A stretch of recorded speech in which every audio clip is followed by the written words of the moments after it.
pues darle sentido a la vida y a todo esto. Y vamos entonces a las obras que, bueno, son obras apasionantes que, como digo, todo el mundo debería de conocer. Primero, creación y pecado. Bueno, voy directamente a la materia. El primer punto sería Dios como creador y digamos, los criterios para afrontar el tema de la creación y los textos del Génesis. Génesis del 1 al 11, concretamente los primerísimos capítulos, que así como sabemos, bueno, si lo sabemos, pues para eso estamos aquí, son relatos, esos primeros 11, que son muy diferentes del resto del Génesis, que tiene 50 capítulos, fueron escritos bastante tardíamente y en realidad pertenecen a los escritos sapienciales. Esto es lo primero que hay que saber. Y además de que,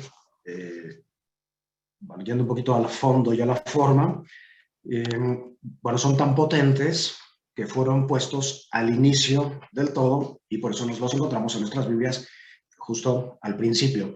Pero evidentemente la primera cosa que hay que ser críticos o saber o meditar es que en estos textos hay una diferencia entre el fondo y la forma. Es decir, sería infantil interpretarlos literalmente. De hecho, interpretar literalmente es no interpretar. ¿Qué sentido tiene? Entonces, más bien hay que interpretar. E interpretar significa distinguir el fondo de la forma. O sea, lo que nos quiere decir de la manera, el ropaje mítico y teológico con el que se describe. Entonces, la escritura, primero, tiene un peso en la teología. Cuando se hace teología, pues lo primero que hay que hacer es ir a las escrituras. Y hay que reconocer que en la Iglesia Católica, a partir del final de la Edad Media, pues se ha ido abandonando la teología, las escrituras, y nos hemos ido concentrando más en pues, una filosofía griega, aristotélica, y pues eso es uno de los grandes desastres de los que se habla, de las catástrofes de las que se habla en el Apocalipsis. Entonces, por eso en el siglo XX hay un regreso a las escrituras. Entonces, pero las escrituras en general es una colección de muchos rollos y concretamente este texto pues es un libro teológico y no es posible de extraer de él datos científicos porque no es lo que pretende.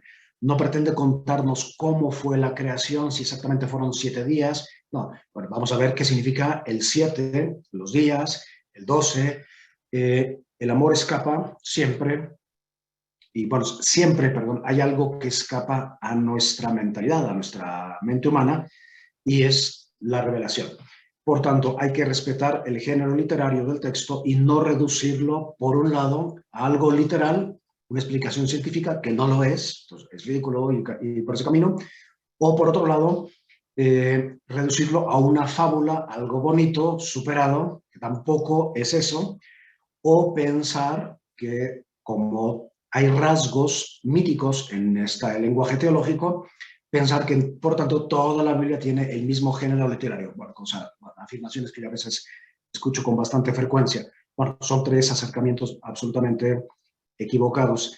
Y bueno, de estas poco decididas interpretaciones de la palabra bíblica de moda, que más parecen un pretexto que una interpretación, surge un cristianismo, como dice Ratzinger, aburrido y aburridor. Si solo me van a contar fábulas, pues qué sentido tiene. O si me van a contar unas explicaciones científicas que contradicen evidentemente todos los avances, por ejemplo, de la evolución y de la ciencia, pues qué sentido tiene. Parece más una asociación continua hablando, aunque ya no tenga propiamente nada que decir. Entonces, hay que buscar o identificar el lugar del texto en el conjunto. Y eso nos lleva a otro gran criterio, y es la Biblia como unidad, como una unidad, o la unidad bíblica como un criterio para interpretar. ¿Esto qué significa? Así muy brevemente, que muchos autores, lenguas, géneros literarios, están presentes en las Escrituras, pero hay una unidad, una historia, un sentido, un solo proyecto. Dios tiene, si es Dios, tiene un solo proyecto. Dios no tiene plan B, como vamos a ver en el caso del pecado original. Y bueno, me detengo aquí un momentito. Como ven, estamos afrontando muchos de los grandes problemas que se dan en la persona, la problemática, y por otro lado también explicaciones que si nos quedamos en cierto nivel, pues al final no nos dicen mucho. Por eso hay que tener estos criterios. Entonces, el primer criterio era el de diferenciar el fondo de la forma.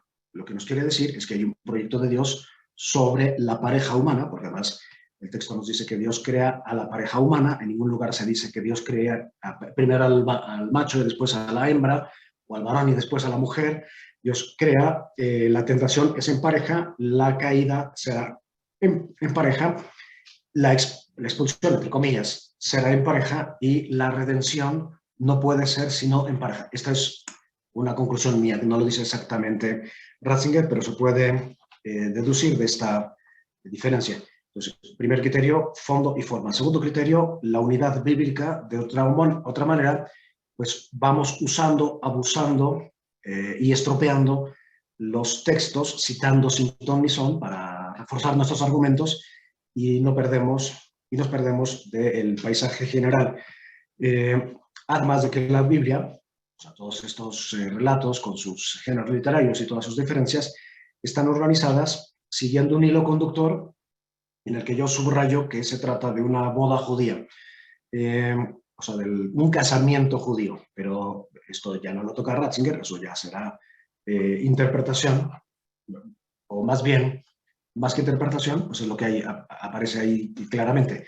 Pero Ratzinger subraya eso, la unidad bíblica puede ser, digamos, otro hilo conductor el que le dé esta unidad bíblica, que es Dios como un padre y la humanidad como un hijo representado en Israel. El otro camino, pero hay más, porque la Biblia es palabra de Dios, eficaz, que no regresa al cielo como el rocío sin haber fecundado la tierra. Y bueno, es penoso que en el mundo católico pues nadie lea la Biblia, mucho menos, pues nos vamos a meter a interpretaciones. Entonces, es curioso, por citar la siguiente parte, es un ejemplo, que cuando uno se mete a la teología moral católica, hay ciertos siglos en los que, como se abandona la Biblia, pues vimos de moralistas, evidentemente sacan algunas conclusiones descabelladas, o al menos no precisas, sobre afirmaciones que se supone que están en la Biblia.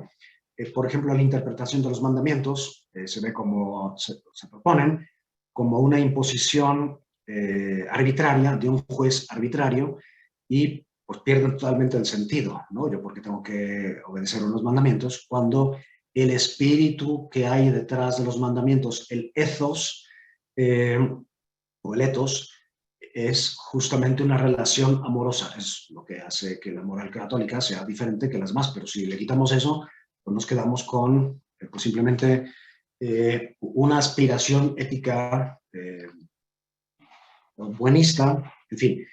El tercer criterio es el criterio cristológico y no puede ser de otra manera. Por ejemplo, en las cuestiones del pecado en general y el pecado original, muchas veces creemos que el único texto y el más importante es el de la caída que se encuentra en el Génesis, cuando no es ni el más importante ni el único. No hay página en todas las escrituras que no nos hable del drama del mal en el hombre, pero que no se entiende sin Cristo. Y sería como una moneda de dos caras, el pecado a la luz de Adamaj, o sea, a la luz del barro, con el cual nos dice muchas cosas, pero no es completo.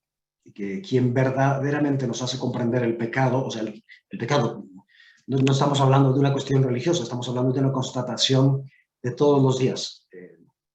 Voy a decir una barbaridad, pero no hace falta leer la Biblia para darnos cuenta de que hay un pecado original, o sea, que venimos arrastrando, es una constatación que todos tenemos todos los días en nuestra vida. Basta mirar la televisión o basta mirar alrededor y todas las manifestaciones del mal, de la insuficiencia del corazón humano, pues manifiestan que estamos desajustados. Pero bueno, eso ya vendrá justo en el siguiente punto. Entonces, solo desde Cristo, que ha venido, que es el Cordero de Dios que ha quitado el pecado del mundo, se entiende el pecado. Por tanto, el criterio cristológico y por las diversas realidades se entienden aplicando este criterio cristológico. Después, dos, el sentido de los relatos bíblicos, entonces, de la creación. El primer punto sería la racionalidad de la fe en la creación. O sea, la fe entendida como un acto de la voluntad y de la inteligencia y no como una creencia. La creencia pues es una acción, un sentimiento, por tanto, pues es corpóreo, es de percepción. En cambio, la fe es eso, una apuesta y un asentimiento, y pues para asentir pues se necesita el espíritu, es una acción del espíritu. Bueno, no me meto en cómo en la sociedad actual ha ido renunciando poco a poco por manipulación, porque hay gente que le interesa que la gente no piense. Entonces hemos ido abandonando verbos potentes como sé, pienso, demuestro, esto es así, y pues nos hemos ido acorralando y reduciendo, empequeñeciendo y descafeinando a verbos como creo, para mí, bueno, para mí no es verbo, pero siento, me late, bueno, pues eso ya lo dicen los monos y los pericos. O sea, no hace falta ser un ser humano para decir eso. Hay que verdaderamente elevarnos al mundo del espíritu, que es uno de los grandes retos. Y bueno, digo de paso que en general los escritos de Ratzinger son bastante claros, pero no significa que todas las palabras que dice ahí se entiendan perfectamente. Entonces hay que también darle algún repaso. O sea, no es un motivador personal ni un coach, sí que nos dice a base de preguntas y respuestas un poco todo lo que queremos escuchar. O sea, requiere cierto esfuerzo y eso pues te hace crecer. Muy bien, entonces, bueno, pues la racionalidad significa que es razonable. Lo vamos a explicar o a ver mejor más adelante. El segundo, dentro del significado de los relatos bíblicos de la creación, el segundo punto sería que esos relatos tienen un significado permanente a través de los símbolos del texto. Juan Pablo II, por ejemplo, sobre todo del segundo relato de la creación, va a profundizar en las experiencias originarias, en las que no se mete Ratzinger, pero es una manifestación y una prueba de que estos relatos son válidos absolutamente para todos, y lo que los hace válidos es justamente la simbología que tienen. Bueno, espero que se entienda esto. Por ejemplo,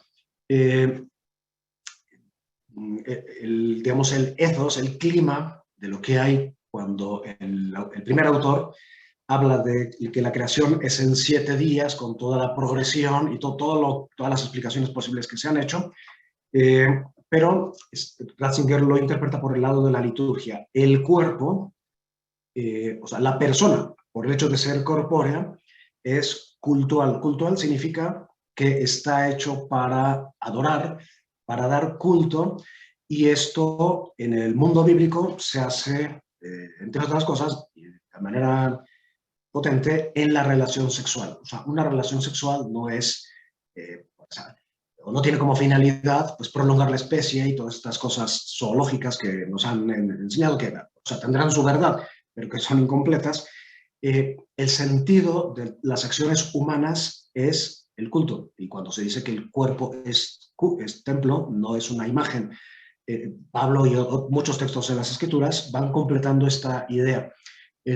Por tanto, el cuerpo no es cualquier cosa, sino que está hecho para el Shabbat, o sea, para llenar, digamos, los 7 días, los 12, por eso también los 12 meses, en la Biblia pues existen 12 meses, a diferencia de otras culturas que tienen 10, 4, 5, etcétera, porque se trata de 12 tribus, 12 apóstoles, llenar, por así decir, garantizar que durante todo el tiempo se va cumpliendo ese culto.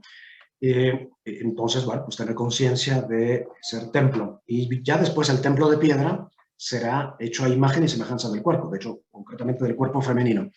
Y bueno, un último punto que toca aquí Ratzinger es, entonces, a ver, si hemos sido imagen y semejanza de Dios y la imagen en parte está en el ser, seres de dominio, luego estamos llamados a explotar, aniquilar y a convertir la tierra en un basurero.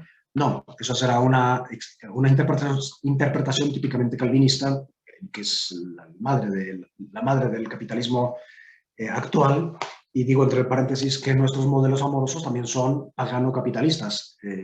Bueno, si a alguien le interesa, después podemos, no es exactamente el tema, pero podemos responder qué puede significar eso.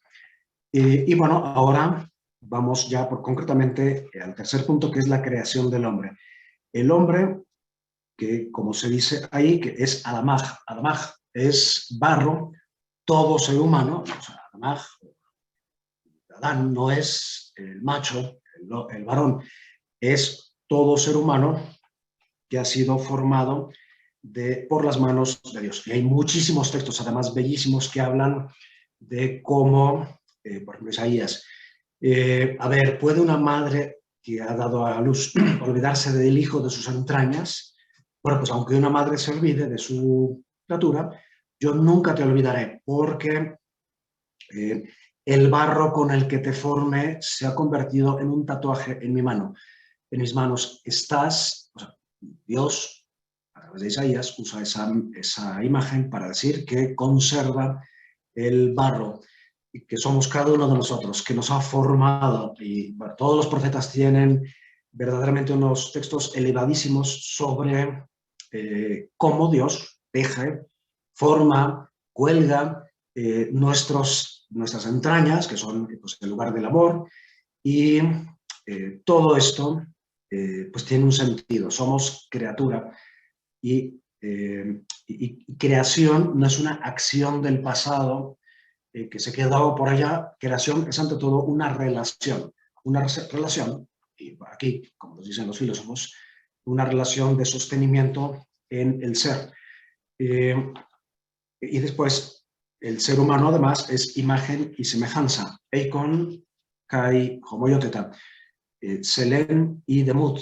Y bueno, ¿dónde está la imagen? Bueno, si atendemos al texto y no a lo que le hemos ido añadiendo después, que es muy bueno, pero que es incompleto, los tres momentos, bueno, las tres manifestaciones más bien del dominio, de la imagen y semejanza, que no es lo mismo, no son sinónimos, son el dominio. Hagamos al hombre para que domine la tierra. Luego, ahí está el primer. Luego, Dios lo hizo macho y hembra para ser varón y mujer. Luego, lo hizo a su imagen y semejanza. Es decir, es en el hecho de ser sexuados donde está la imagen. ¿Por qué? Porque, bueno, no, aquí hay que ser, digamos, un poco fino, no significa que Dios sea sexuado, ni mucho menos, pero es el hecho de ser sexuado lo que nos hace como Dios.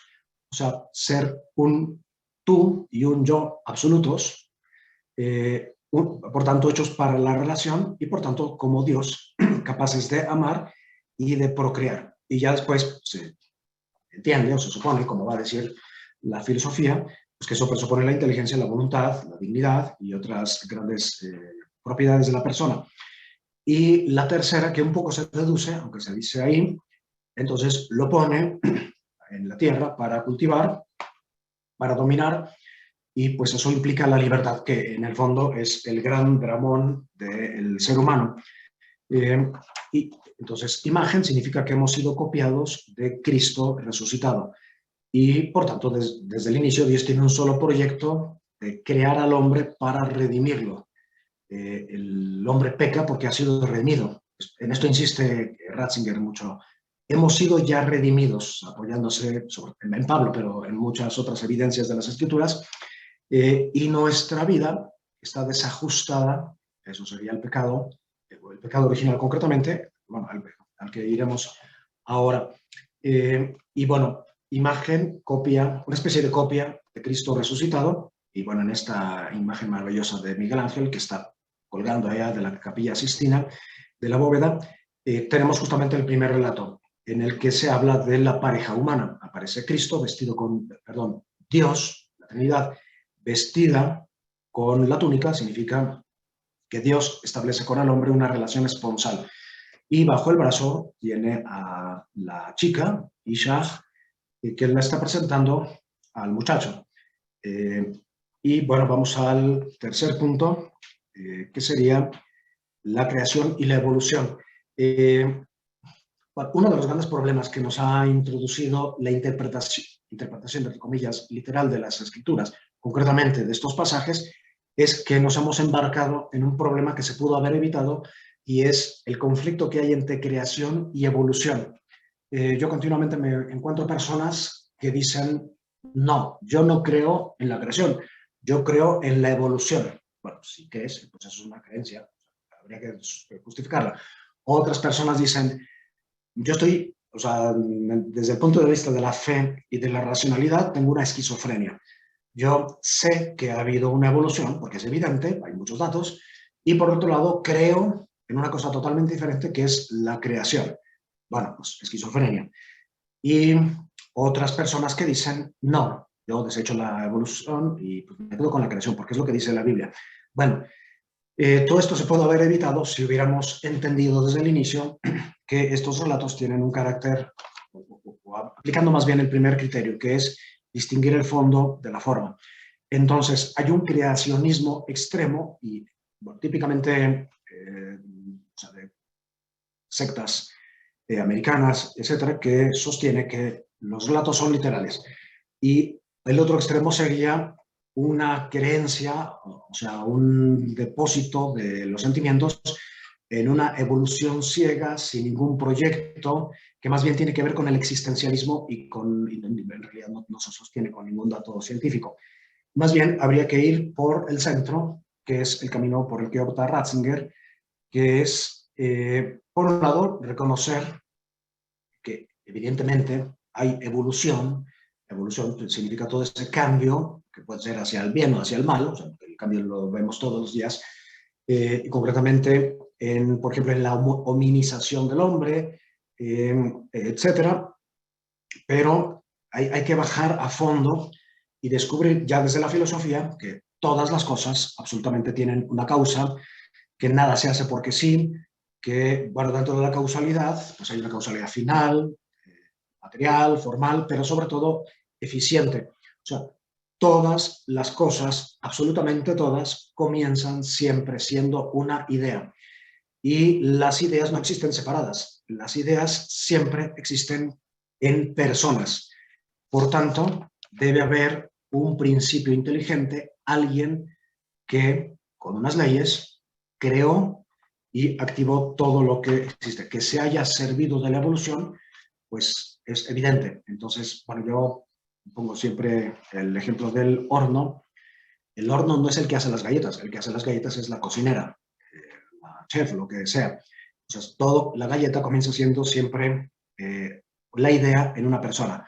Y entonces, por tanto, quedarse solamente en el proceso, que es la evolución, en el horno, pues significa bueno, pues una miopía desde el punto de vista intelectual. Bueno, vamos al pecado y a la redención, que es el cuarto punto que toca en esta primera obra, Creación y Pecado, que estoy comentando. Entonces, el tema del pecado es evidente, que el pecado, que es la palabra que se usa normalmente en las Escrituras, que en las Escrituras significa infidelidad, así como la de una esposa o un esposo a su esposa, una infidelidad, o sea, una acción de la persona por la cual se coloca en una relación desajustada con el ser amado. Y por tanto, bueno, nuestra relación con Dios es una relación esponsal en la comunidad y de alguna manera también individualmente. Y bueno, el pecado, dentro de su realidad, pues revela que todos, absolutamente, en algún momento de nuestra vida y todos los días de nuestra vida, 7 veces, caemos. Y eso nos lleva, por un lado, pues a constatar que somos seres limitados y, por otro lado, al drama de la libertad. O sea, Dios nos ha creado para redimirnos y nos ha hecho libres para nosotros, a lo largo de esta vida, responder en la medida de nuestras posibilidades, con esfuerzo, con nuestro granito de arena, a esa redención que ya hemos recibido, a la cual estamos llamados. Pero pues eso implica que somos libres. Y por el hecho de ser libres, significa que somos seres que pueden caer, y de hecho caen, y por eso habrá que entender bien el pecado desde este punto de vista. Y ahorita vamos ya concretamente al pecado original, que ha dado muchísimo, y bueno, igualmente dentro del relato del pecado original, cuando se ha tomado literalmente, pues ha creado más dificultades de lo que ha solucionado. Entonces, sobre el pecado original hay que decir que, bueno, entre paréntesis, espero que les estén gustando las imágenes que he escogido, que todas de alguna manera tienen que ver con el drama de la existencia humana y con todo lo que estamos hablando. Bueno, regresando, el pecado original, bueno, en primer lugar, para entenderlo, hay que entender que hay un proyecto general único de Dios, que es, por tanto, uno, que es de redención, y por tanto, que al ser de redención y colaborando el ser humano, pues implica la libertad. La segunda cosa que hay que saber o que descubrimos en el pecado o en el tema del pecado original es que la palabra pecado significa muchas cosas. No es una palabra unívoca ni equívoca, sino análoga. En primer lugar, significa una acción concreta del consciente y libre, o sea, que implica la inteligencia y la voluntad. Es una acción preeminentemente del espíritu. Y concreta, por la cual nos apartamos y somos infieles a Dios, y eso pues representa una ofensa por un lado y una catástrofe para la persona. Por tanto, es una acción voluntaria de asentimiento, pero por otro lado es también una situación. Entonces, una persona, un niño, por ejemplo, recién nacido, puede estar en pecado si no ha cometido ninguna acción voluntaria, porque no es capaz de hacer una acción voluntaria, sí. Y eso es lo que le da sentido al bautismo. O sea, por el hecho de ser humanos, pues, desde que nacemos, bueno, desde que somos concebidos, como dicen todos los textos de las escrituras, los profetas, etcétera, no hay nadie justo. ¿Dónde se ha encontrado un hombre justo en toda la historia de la humanidad? No existe. No ha habido un ser humano sin pecado, que nos, evidentemente, sin contar a Cristo y a la Virgen, no se conoce, simplemente. Entonces, esto hace que estemos en una situación de desajuste y necesitados de una justificación. Y esa justificación no la puede lograr el hombre, sino solamente Dios, con un asentimiento a la gracia. Y bueno, sobre los niños que no han pecado, bueno, pero si tú los dejas crecer, si un niño muere antes de nacer o después, sin haber cometido él voluntaria y consciente y personalmente un acto, está en una situación de desajuste, por eso hay que el bautismo. Pero si lo dejas crecer o si él viviera, pues llega a un cierto punto en el que hará siempre un acto con malicia. Y bueno, pues eso habría que apelar a la propia experiencia.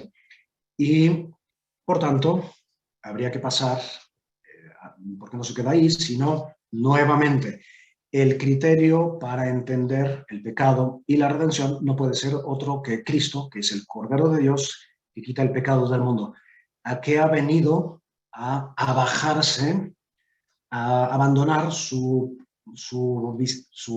figura de Dios a encarnarse, nacer, padecer, bautizarse, morir, resucitar, sino para redimirnos y venciendo la muerte, desde la muerte, conducirnos eso a la redención. Muy bien, bueno, pues con esto terminamos y bueno, subrayo entonces el carácter cristológico que aparece por todas partes y con esto cerramos este primer libro para meternos a otro libro apasionante